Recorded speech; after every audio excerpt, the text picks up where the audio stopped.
শুনছো? ওঠো, সকাল হয়ে গেল তো। এবছর তো বৃষ্টিই হয়নি। মাঠে যাবে না? জমির যা অবস্থা।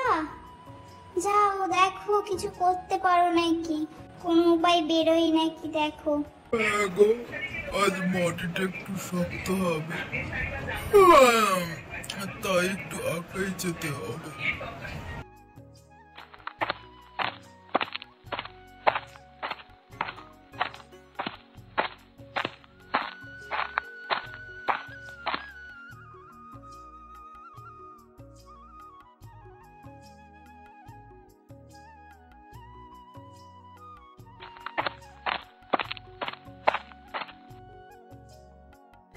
কি গো ভাই, এবছর তো বৃষ্টি হলো না, ধান হবে কি করে?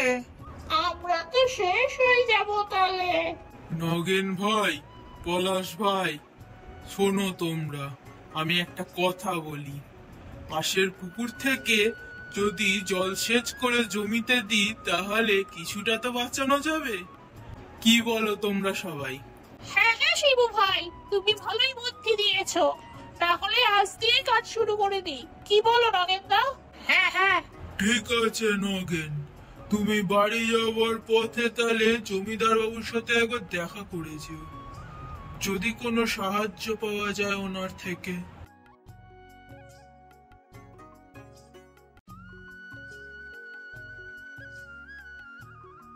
জমিদার বাবু আছেন নাকি বাড়িতে? হ্যাঁ নগেন, বলো। শুনলাম তোমাদের জমির অবস্থা খুব একটা ভালো না। হ্যাঁ, চাষের জমির অবস্থা খুব একটা ভালো নয়, তবে শিবু দাদা একটা বুদ্ধি দিয়েছে পাশের পুকুর থেকে জলসেচ করে চাষ করার জন্য। দেখি কতটা কি বাঁচানো যায়। শিবু তো ঠিকই বুদ্ধি দিয়েছে। শিবুর কথা মতো চলো, দরকার হলে আমি আসি তোমাদের সাথে।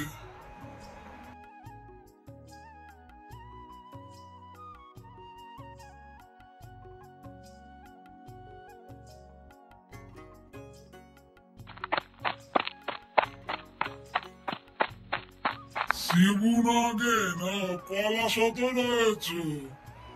আমি তো তোমাদের জমির দিকেই যাচ্ছিলাম। তোমাদের জমির কি হাল?